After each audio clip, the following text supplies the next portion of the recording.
Now behold the King of righteousness riding through Jerusalem.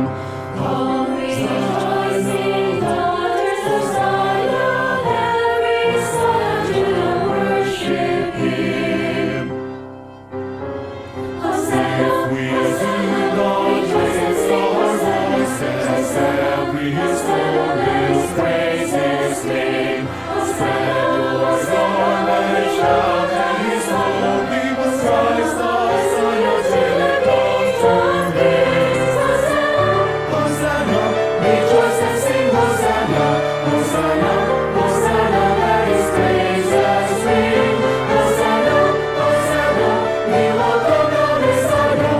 Hosanna, hallelujah to the King of Kings. Hosanna, Hosanna, Hosanna, Hosanna, welcome the Messiah.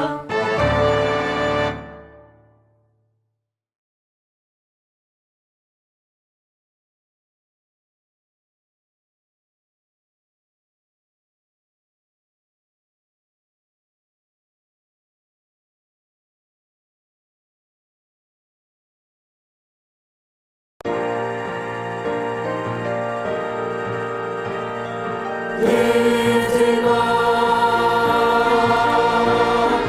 lift Him up, lift Him up, lift up Jesus.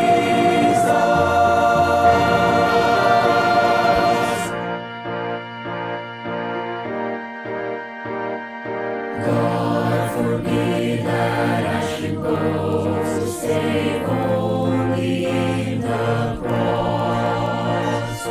All my works are filthy rags, I count them all but lost. The Savior bought my freedom when He died and took my place. Through victory at Calvary, I'm forgiven by His grace, by His grace.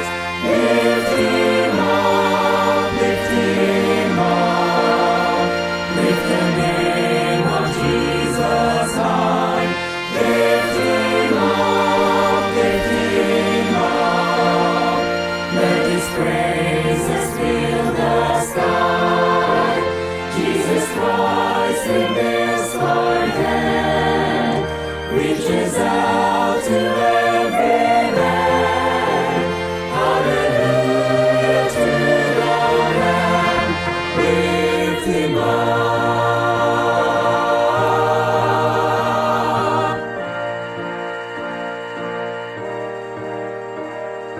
What amazing sacrifice, what pure and selfless love.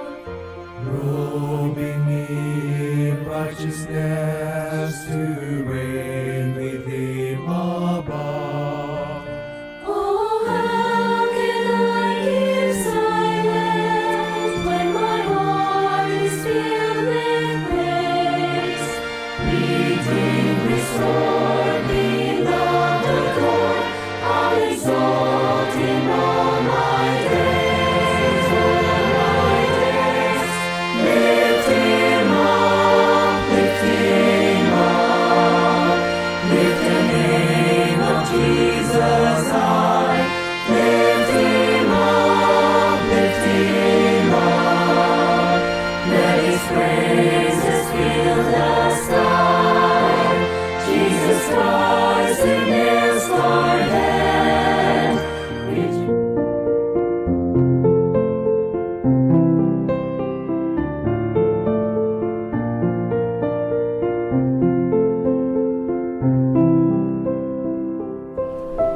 Kayo po ay nakikinig sa palatuntunang Ang Salita ng Buhay.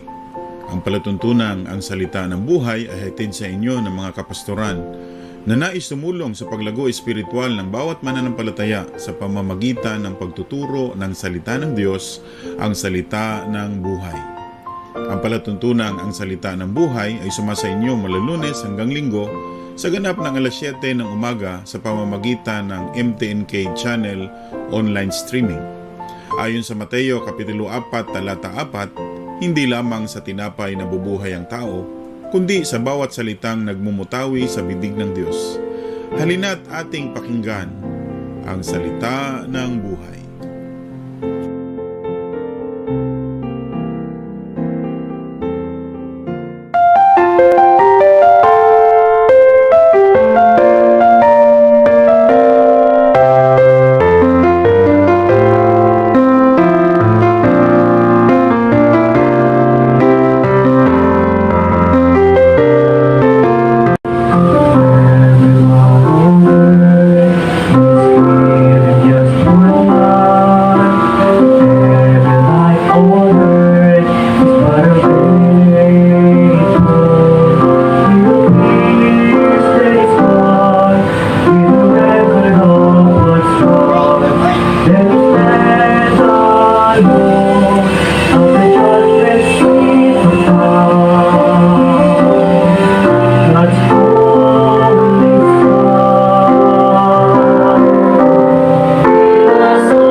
Magandang umaga po sa inyo lahat. Ako po si Pastor Ray Rimogat ang pastor po ng Tabernacle of Faith Baptist Church dito po sa Naik, Cavite. At ngayong umaga po, nagpapasalamat sa Panginoon sa pagkakataon na muli ay maging kabahagi po ng Ministeryo ng Salita ng Buhay at nagbabahagi po ng pangangaral po sa Himpapawid dito po sa MTNK channel. Salamat po at magandang umaga at pagpapala sa lahat ng mga taga-subaybay po ng programang ito. Ngayong umaga po ito, ating pong pag-uusapan ang tungkol po sa men in the book of Proverbs. Yesterday po, pinag-usapan po natin ang tungkol po sa the good man na kung saan nasulat po sa Proverbs at yung isa pang sinabi, discuss ni Pastor Abordo tungkol po doon sa tale-bearer man. Salamat sa Panginoon at tayo pinaatasan na mangaral po patungkol po sa Proverbs chapter 15 verse 18 which is the wrathful man. No? At ngayong araw na ito, we will discuss about the wrathful man. At alam po natin, ang Tagalog po ng wrathful man ay ang mainiting tao o yung tao na kung saan ay laging nagagalit. No? At tandaan po natin, ang isang wrathful man, he is always in trouble. He is always in trouble with anger. At ang sabi nga ng Proverbs chapter 25 verse 28, he has no rule over his own spirit. No? Kaya nga, it is very timely po na ito po yung mapag-usapan kasi we all are experiencing this situation po sa ating buhay na tayo minsan ay napuprovoke po na maging mainitin na tao. So ngayon po pag-aaralan po natin sa Proverbs chapter 15 verse 18, ang sabi po ng Bible, a wrathful man stirreth up strife, no? And but he that is slow to anger appeaseth strife, no? Ang maiting tao daw po ay humihila ng pagtatalo, subalit ang siyang makupad sa galit ay pumapayapa ng kaalitan. So ang pamagat po ng ating devotion ngayong umagang ito, the wrathful man o ang mainitin tao. Tayo muli manalangin. Dakilang Diyos aming Ama, maraming salamat po sa mensahe po na aming pag-aaralan po ngayong umagang ito. Ikaw ragad ang manguna po sa amin, dumabait magbigay sa amin ng karunungan upang maipangaral ng malaya at paghamon ragad sa bawat isang nakikinig po ngayong oras po na ito. Salamat po o Diyos. Ikaw po sa may taas sa pangalan ni Jesus. Amen and amen. The wrathful man. Amen. At alam niyo po, talagang ako mismo ay na-rebuke po sa bagay na ito ng pag-aaral sa tanang Panginoon sa title ng wrathful man. Kasi minsan ako rin po yung nakaka-experience po na ito. So ngayong umagang ito, tayo po ay magkakaroon ng awareness. Ano ba ang naidudulot o ano ba ang isang karakter o nagagawa ng isang mainiting tao? No, ikaw man ay Kristiyano o hindi Kristiyano, ano ba ang kayang idulot na ito sa bawat buhay po natin? Yan, bilang isang mananampalataya, magagamit po natin ito bilang awareness para sa atin na tayo po mga Kristiyano, dapat hindi tayo nagdudwell sa mga bagay na ito na kung saan talagang ang ating temper, minsan hindi natin nakokontrol. Kaya salamat sa Panginoon sapagkat ang manunulat po ng Proverbs ay isa sa pinakamatalinong hari sa kanyang kapanahunan na kung saan nagpapaalala sa atin ngayon na ang pagiging isang mainiting tao ay nagpapahamak po sa atin sa buhay. Ngayon pag-usapan po natin, ano-ano po ba ang mga maaaring maging dulot po ng isang tao, Kristiyano man o hindi Kristiyano, ng pagiging wrathful or mainiting tao. Number 1, makikita natin sa ating binasa po sa Proverbs chapter 15, verse 18, na ang sabi po rito, a wrathful man stirreth up strife. Ang mainiting tao ay humihila ng pagtatalo. So makikita natin dito, number 1, stirs up strife. No, stirs up strife or nagdadala ng alitan. Ang isa pong mainiting tao o wrathful man ay magdudulot o magdadala po ng alitan sa kanya at sa ibang tao. Ano ang sabi po ng Proverbs chapter 29 verse 22? An angry man stirreth up strife, and a furious man abounded in transgression. Ang tao tong magagalitin ay humihila ng kaalitan at ang mainiting tao ay nananagana sa pagsasalangsang. Tatandaan po natin mga kapatid, ang isang taong mainitin ng ulo o wrathful man, ito po ay isang dahilan nagkukos po ng trouble sa kanyang buhay. At hindi lang po sa kanyang buhay, kundi sa maraming mga taong sa paligid niya.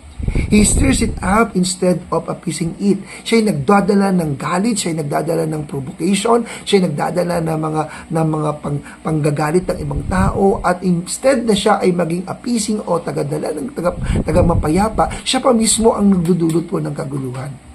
Alam mo, tayo bilang isang mga tao, no, at nabubuhay po sa mundong ito, we are not exempted to experience and to feel this kind of problem in our lives. Normal po yan sa atin. Pero ang hindi normal po na tayo po'y mananampalataya ay pinananatili natin yung galit sa ating mga puso. Na tayo mismo ang nagpapaapoy, tayo mismo ang nagdadala ng alitan sa loob ng ating pamilya, sa loob ng ating komunidad, at maging sa loob po ng ating simbahan.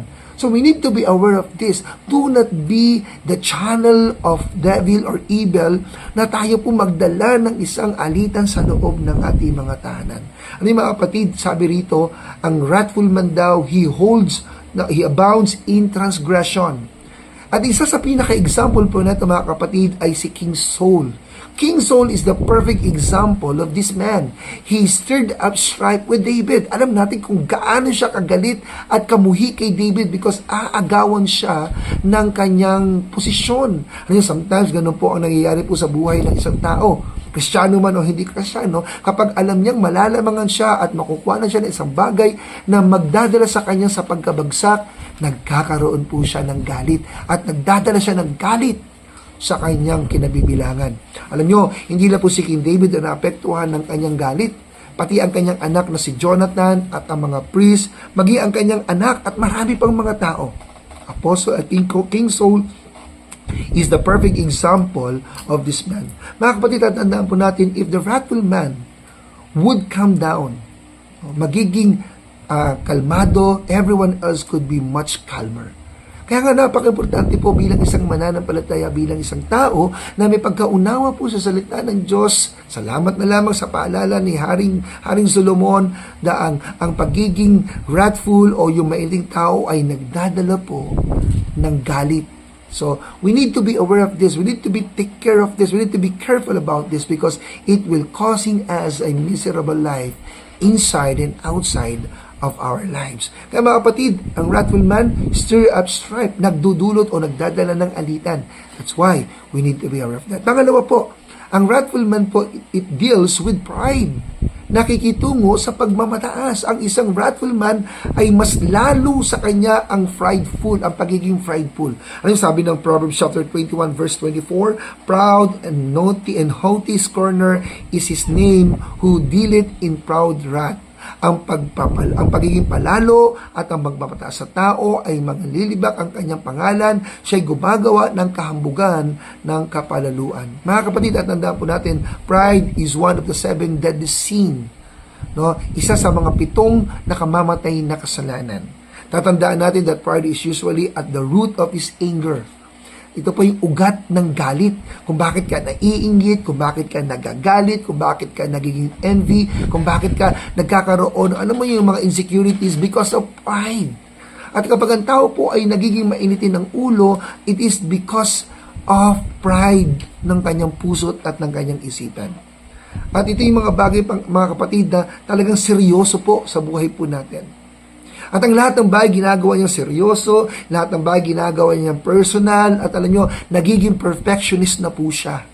At iniisip niya na masikip na mas mabuti siya kaysa sa iba, mas magaling siya sa iba. At alam nyo mga kapatid, itong mga bagay na ito, yung pagiging prideful, yung pakikipag-deal, pakikitungo sa pagmamataas, ito po yung nagdudulot po ng pagiging magagalitin po ng isang tao. Tinitingnan niya sa kanyang sarili na higit na mas magaling siya sa iba. He thinks he can do things better than others. He thinks that he is the best. Pero ang di niya alam, as a result, is going down.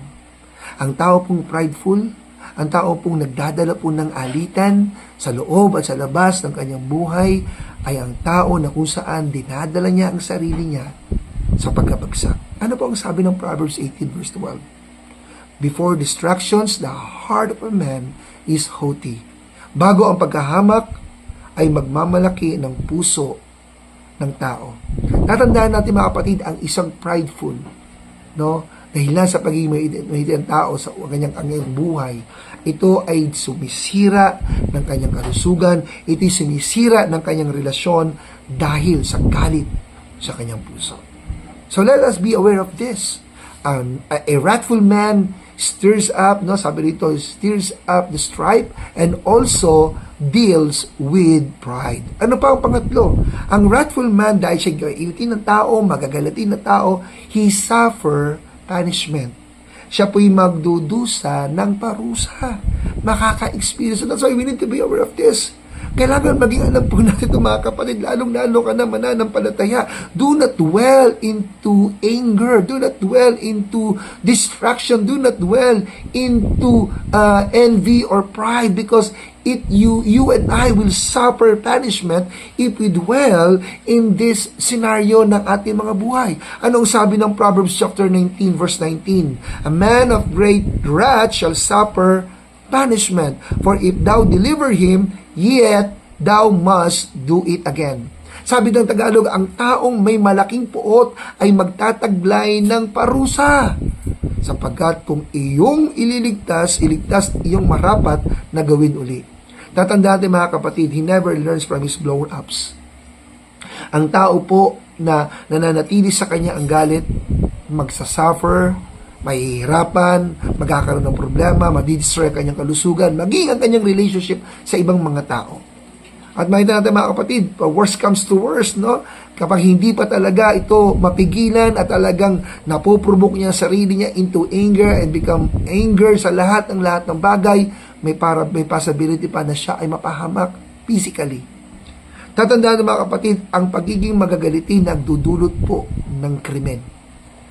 Ito'y maaaring makagawa ka ng isang bagay na hindi mo inaasahan, makagawa ka ng isang bagay na kung saan parang hindi mo kayang timpiin, na pwede ikaw at ako ay magdulot po sa atin ng matinding kapahamakan hanggang sa kamatayan. That's why we need to be aware of this. Do not exercise and dwell to become a wrathful man. Because ang isang tao na magagalitin at may ulo ay magdadala at magdudulot ng kaalitan sa loob at sa labas ng kanyang buhay, sa kanyang pamilya, sa kanyang tahanan, sa kanyang komunidad, maging sa kanyang simbahan na kinaaniban o sa lugar na kanyang kinalalagyan. Ang tao pong magagalitin, may ilang ulo, ay isang tao na punong-puno po ng pagmamataas, na magdudulot po na isang bagay na kung saan maaari niyang ikapahamak sa kanyang buhay. Tatandaan po natin, pride is one of the deadly sins of this world. And nonetheless, kapag hindi niya nakontrol ang kanyang sarili, you and I, or maybe, magsasuffer po ng punishment. Magdudusa po ng parusa.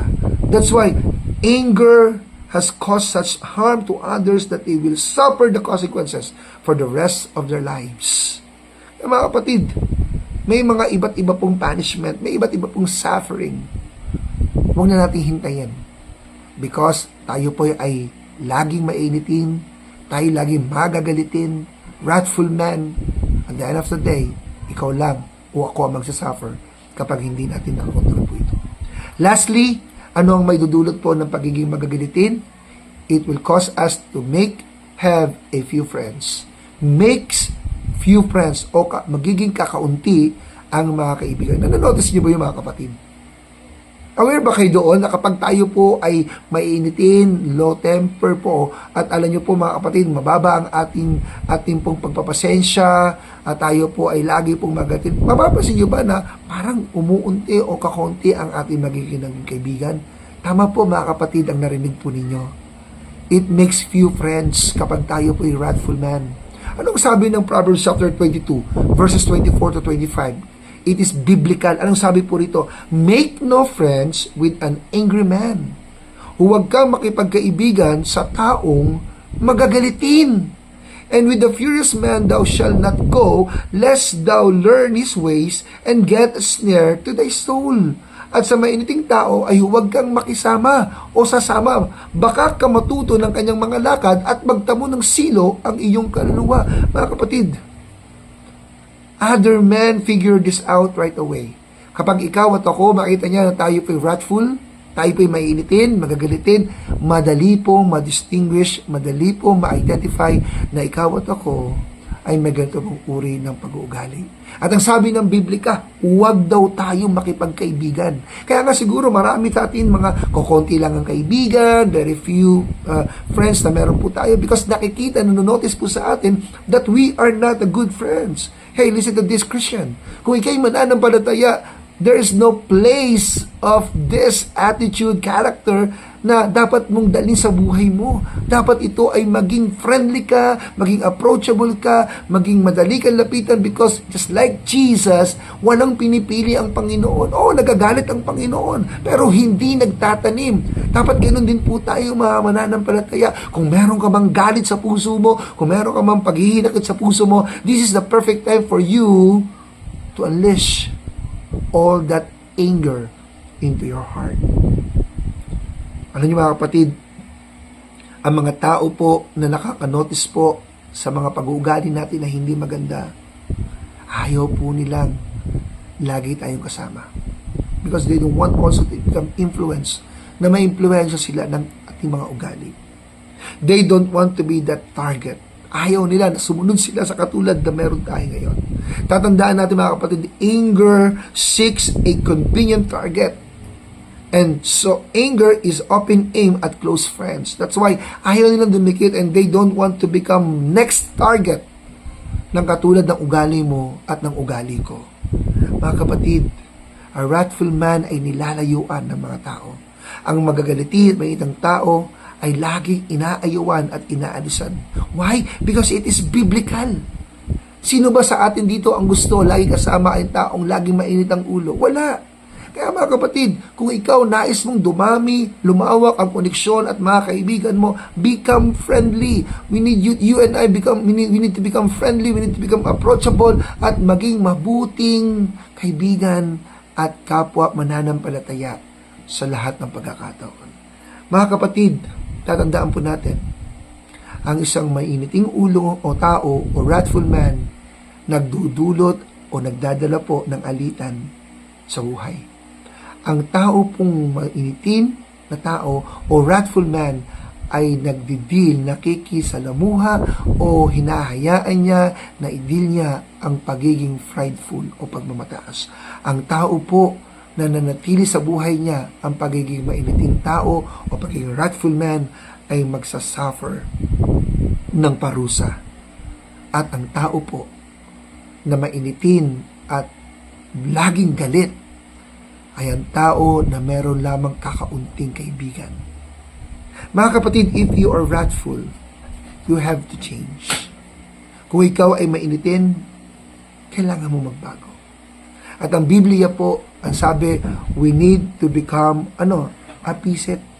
We need to become what? A bearer of peace.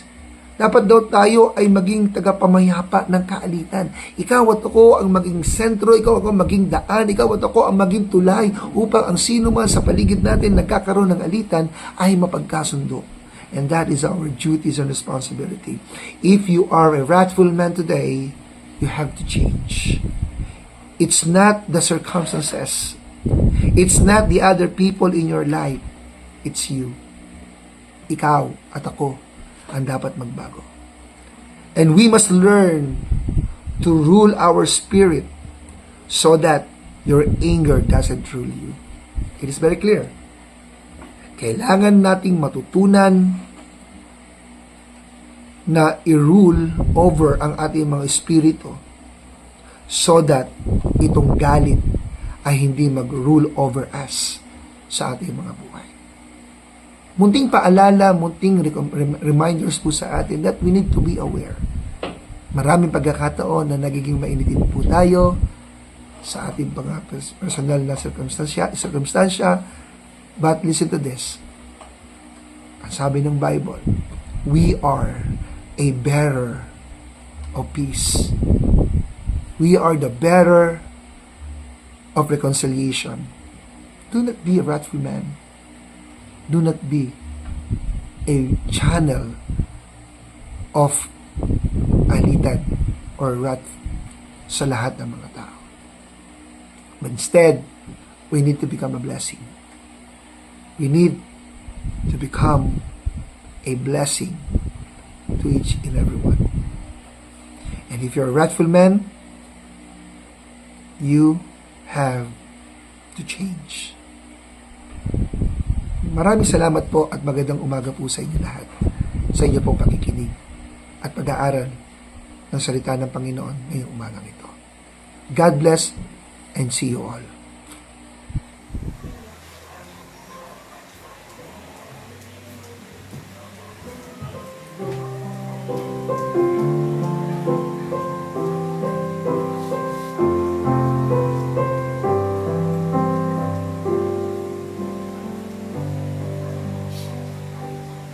All I once ever built my life upon, all these were rivers in words to own.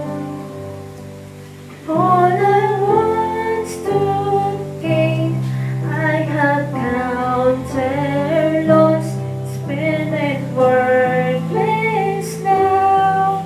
Going back to this, bring you, Jesus, knowing you, there is no greater thing. You're my all, you're the best, you're my joy, my righteousness, and I love you, Lord. Now my heart's desire is to know you more, to be found in you, and known as yours, to possess my faith, what I could not earn, all surpassing gift of righteousness. Knowing you, Jesus, knowing you, there is no greater thing. You're my home, you're the best, you're my joy, my righteousness, and I love you, Lord. Oh, to know the power of your risen life, and to know you in your sufferings, to become like you and your death, my Lord, so with you to live and never die. Bring you, Jesus, knowing you, there is no greater thing. You're my own, you're the best, you're my joy, my righteousness, and I love you, Lord.